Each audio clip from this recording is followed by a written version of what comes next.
The bright lights of Seoul shimmered across the glass towers, reflecting the restless energy of a city that never truly slept. Amid the noise and the neon, Salam Tesfaye, a 24-year-old Ethiopian graduate fresh out of university, stepped into a new chapter of her life. She had just been employed as a junior financial analyst at Daehan Holdings, one of Korea's most reputable conglomerates. A dream come true for any foreigner. Salam was bright, disciplined, and elegant. Her soft brown skin and almond eyes drew stares wherever she went, but it was her humility that made people remember her. She had one friend in the city who had stood by her through the cultural shocks. Minji, a lively Korean woman from the marketing department. One Friday evening, Minji begged her to come to a private rooftop party hosted by her boyfriend. Just for a few hours, Salam, Minji said, slipping into her stylish red dress. You work too much. My boyfriend's friends are chill. It'll be fun. Salam hesitated. She didn't enjoy crowded places, but she couldn't say no to the only person who made Seoul feel less lonely. That night, she walked into a world she never imagined. Champagne, music, and laughter glittered under the skyline. But her quiet presence drew eyes immediately, especially one pair, Junho, Minji's boyfriend. He was everything that screamed power. A sharp black suit, cold eyes, and a voice that carried command. The CEO's son of Daehan Holdings.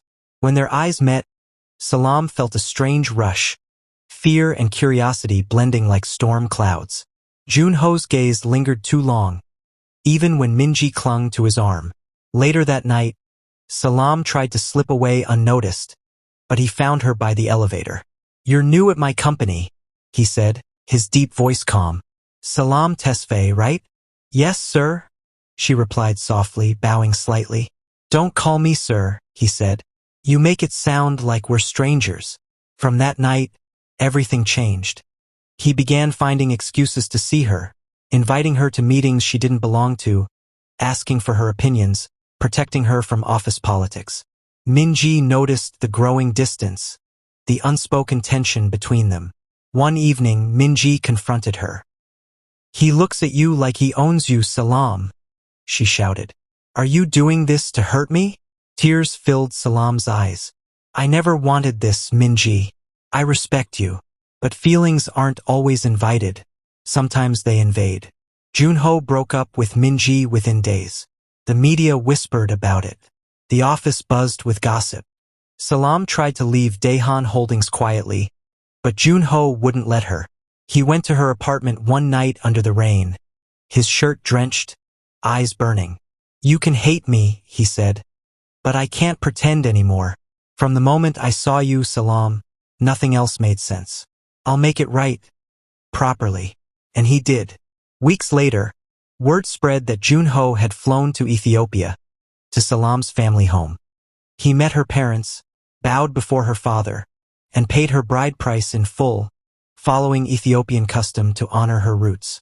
When Salam returned to Seoul, she was no longer the shy foreign employee. She was Salam Han, the wife of Korea's most influential heir, loved not for power, but for the quiet fire that made her unforgettable. Their wedding was small but beautiful, traditional Ethiopian gold blending with Korean silk, their hands clasped beneath the Seoul skyline that once divided them. And that night, as fireworks bloomed above the Han River, Junho whispered, You were never stolen, Salam. I just found the part of me I didn't know I was missing. Seoul shimmered under a soft drizzle that night, the city lights painting gold reflections on the quiet river below their penthouse.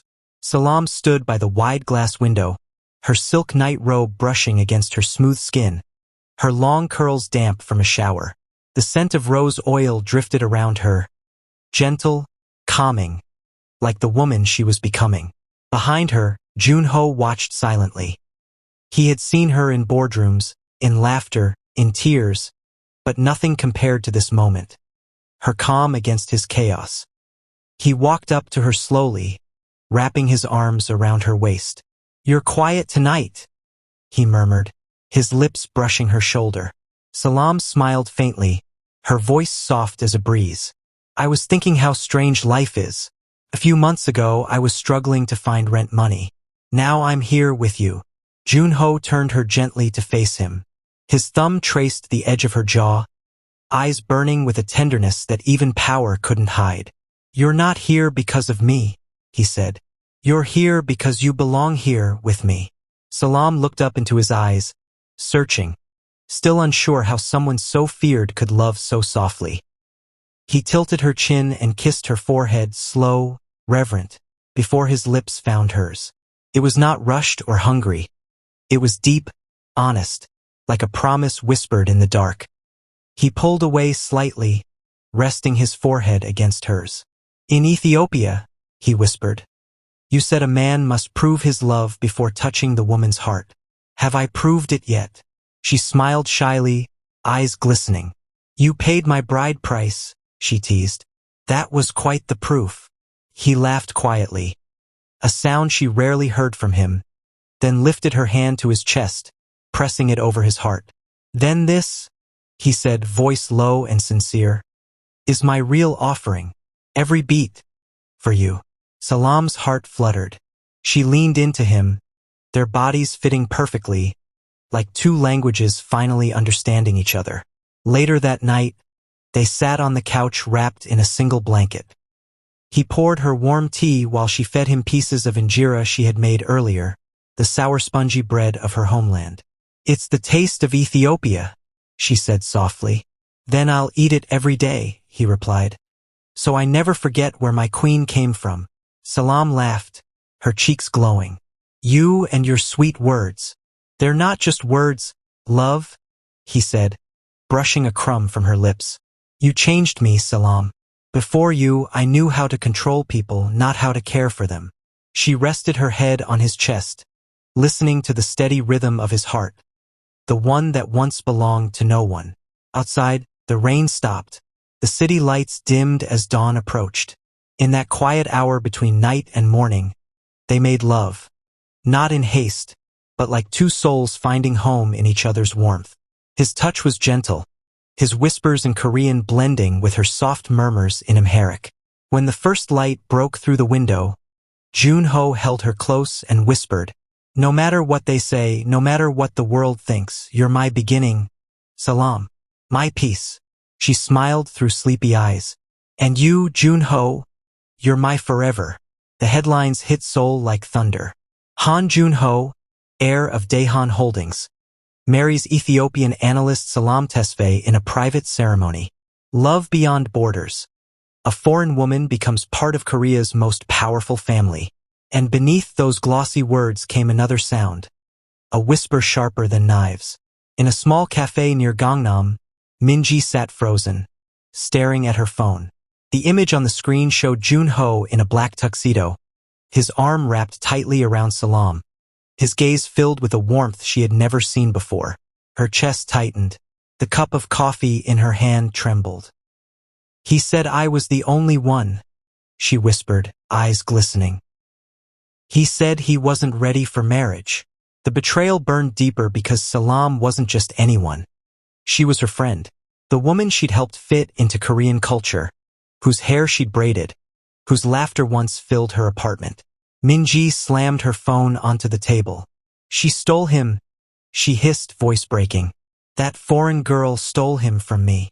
Days passed, but Minji's anger only grew. She quit her job at Daehan Holdings, unable to face the whispers in the corridors.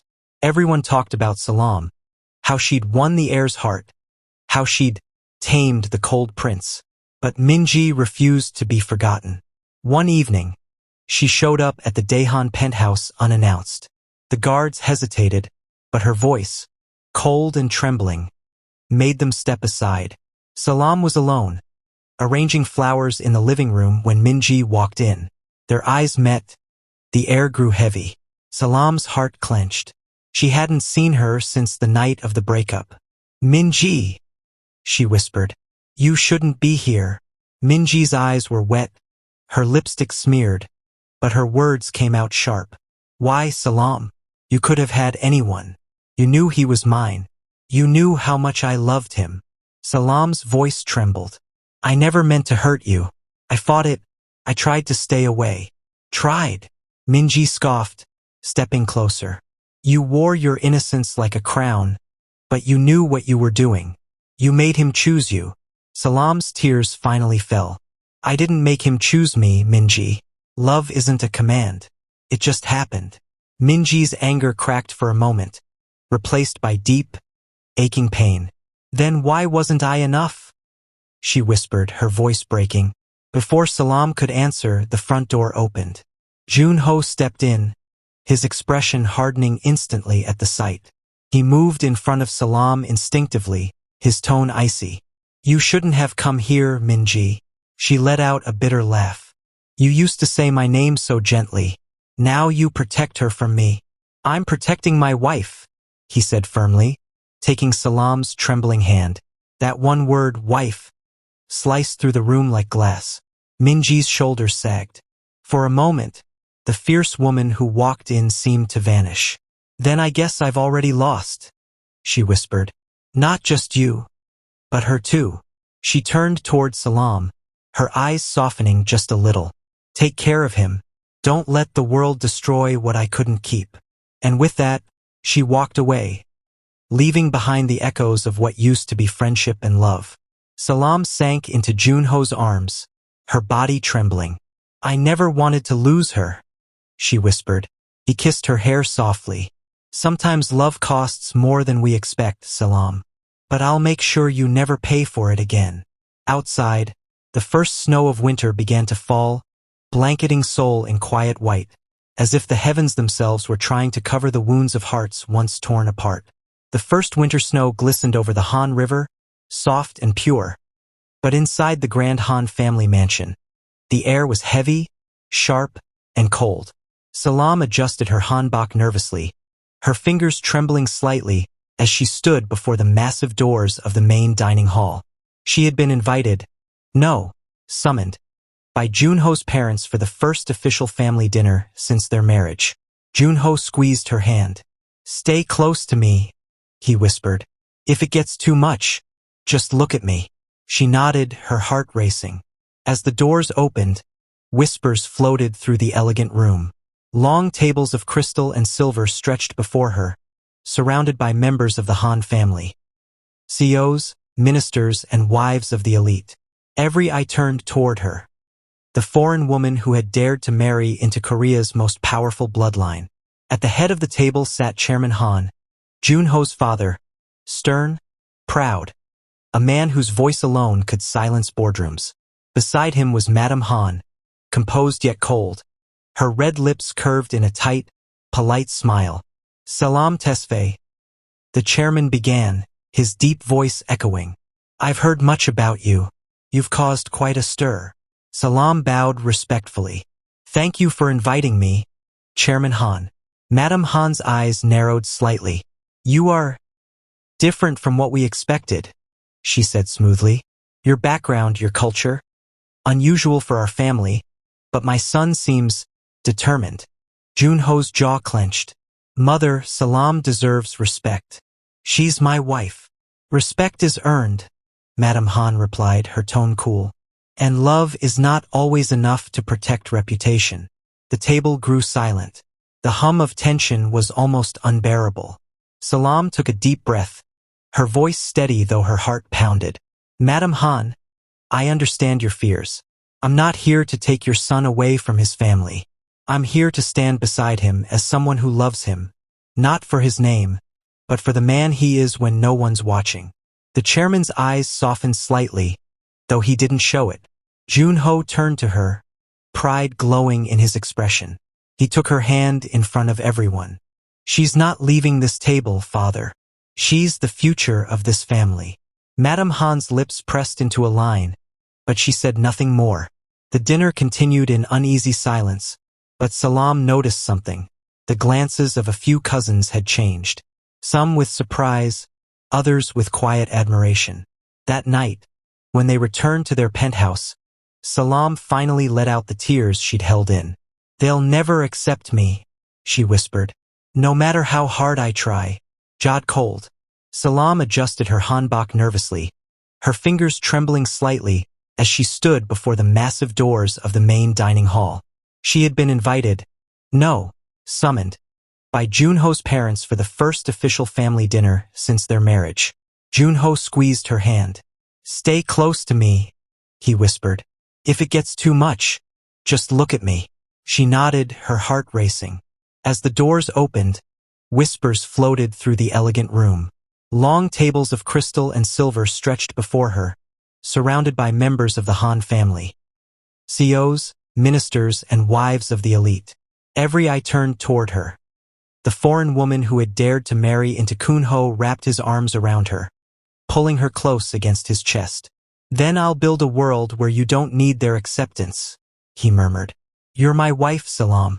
My family begins with you." She looked up at him, her eyes glistening. "Even if it means going against them?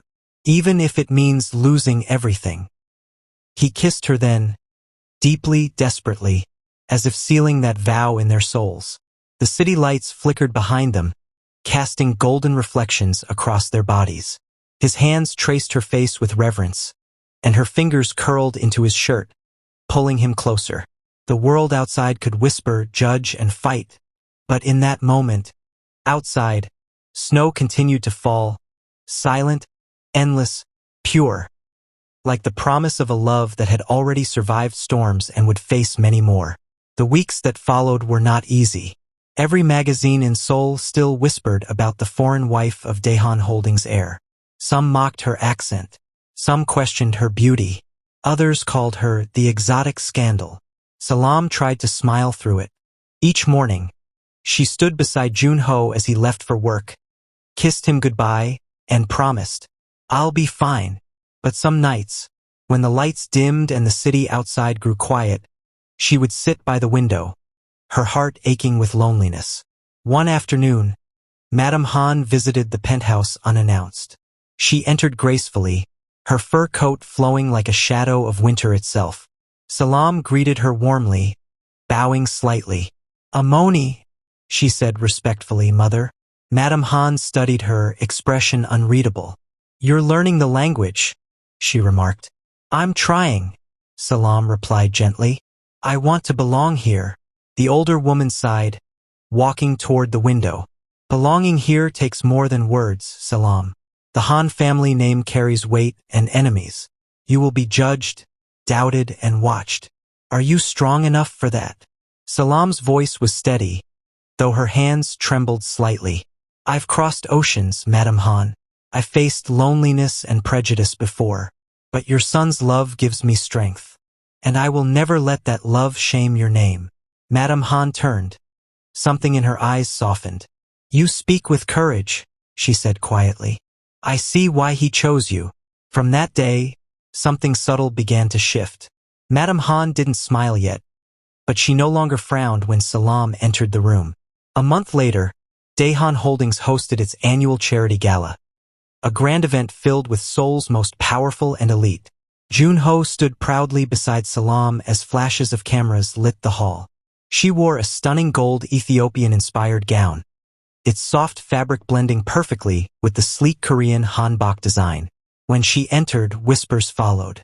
But then came something no one expected. The chairman himself walked to the stage. "This year," Chairman Han began, his deep voice echoing through the hall, "the Han family's charity fund will expand to Africa, in partnership with my daughter-in-law, Mrs. Salam Han." Gasps filled the room. Reporters scribbled furiously. Salam froze, her eyes wide, before turning to see Junho's father smiling faintly for the first time. After the event, she approached him quietly. "Chairman Han, I don't know what to say." "Then don't say anything," he replied. "Just prove me right. Make this family proud, Salam." Tears filled her eyes. "Thank you, father." From across the hall, Junho watched her, his heart swelling with pride and love. That night, when they returned home, he lifted her into his arms, spinning her gently in the living room as laughter filled the air. "You did it," he whispered, pressing his forehead against hers. "You won their hearts, just by being you." "No," she said softly. "We did it." He set her down slowly, his eyes glowing with something deeper than desire, reverence. "Salam, when I saw you tonight, you were shining, like a queen." She smiled, touching his cheek. And you, my king, you gave me the courage to be seen. Their lips met under the soft light of the chandelier, slow, passionate, filled with gratitude and love that words could never carry. His hands moved gently along her waist, her breath trembling against his lips. Between each kiss, he whispered, "I love you, Salam," in every language, in every lifetime. And she answered, voice trembling with emotion, "I will always find you, Junho, even if I'm born 1,000 worlds away." Outside, the city lights danced across the Han River, reflecting the love of two souls who had crossed cultures, fought prejudice, and bloomed together in the cold. The airplane wheels touched down in Addis Ababa under a crimson sky. Warm air brushed Salam's face as the doors opened, carrying the scent of rain, coffee, and red soil, the scent of home. She turned to Junho, her hand in his eyes glistening with emotion. "Welcome to Ethiopia, my love." He smiled softly, brushing her knuckles with his lips. "It already feels like home, because it's yours." Outside, her family waited, her mother in a bright white Habesha chemise, her father standing tall though his eyes brimmed with tears. When Salam stepped out, her mother ran to her, wrapping her in a tight embrace. "Anatai," Salam whispered, tears streaming down her cheeks. "I missed you." Her mother looked over her shoulder to see Junho bow deeply, respectful and humble. He greeted them in careful Amharic. Salam knew, "I am honored to meet you." Her father chuckled softly, nodding in approval. "He tried," he said, his deep voice filled with warmth. "That's what matters." Laughter filled the moment, and for the first time since their marriage, Salam felt peace. A blending of two worlds that finally understood each other. That evening, under a sky full of stars, the family gathered in the courtyard. A fire burned softly, coffee beans roasted in the corner, and the aroma of Doro what filled the air. Traditional songs played from a small radio as Salam and Junho sat side by side. Her little sister whispered shyly to him in Amharic, "Do you love my sister?" Junho smiled and nodded. "With my whole heart." The little girl giggled and ran to tell their mother, making everyone laugh. Salam leaned closer to him. "You're blending in too easily," she teased. "I'm trying to earn my place," he said, eyes gleaming with love. Later that night, after everyone had gone to bed, they walked outside together, hand in hand. The moonlight painted the hills silver, and the night air smelled of earth and jasmine. Salam looked around her old home. The wooden doors, the small garden, the sound of crickets. "This is where I dreamed of escaping," she whispered. "And now it's where I brought you." He turned to her, tucking a loose curl behind her ear. "You didn't escape, Salam. You just went far enough to find your destiny, and then brought it back home." She smiled softly, her eyes shimmering with love. "You say such beautiful things. Only when I'm looking at you," he murmured, pulling her close. Under the Ethiopian moon, they kissed, slowly, tenderly. It wasn't the passion of the city. It was something deeper. Their lips moved with the rhythm of the night, their hearts in sync with the songs of the land around them. He whispered between breaths, "I paid your bride price, Salam, but what I received is priceless." Her laughter was soft, trembling against his lips. "You're learning to speak like an Ethiopian poet."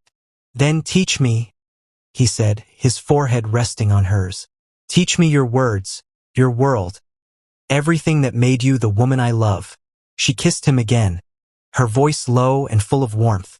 "Then listen closely, my husband. Love in Amharic is fakir, but it's more than a word. It means a feeling that endures through fire, fear, and time." He looked into her eyes, his voice barely a whisper. "Then fakir is what I have for you, now and forever." Thank you for watching. If you enjoyed the story, please leave a comment. Also like, share, and subscribe to my channel and click on the notification icon so that you will get notified whenever a new story is uploaded.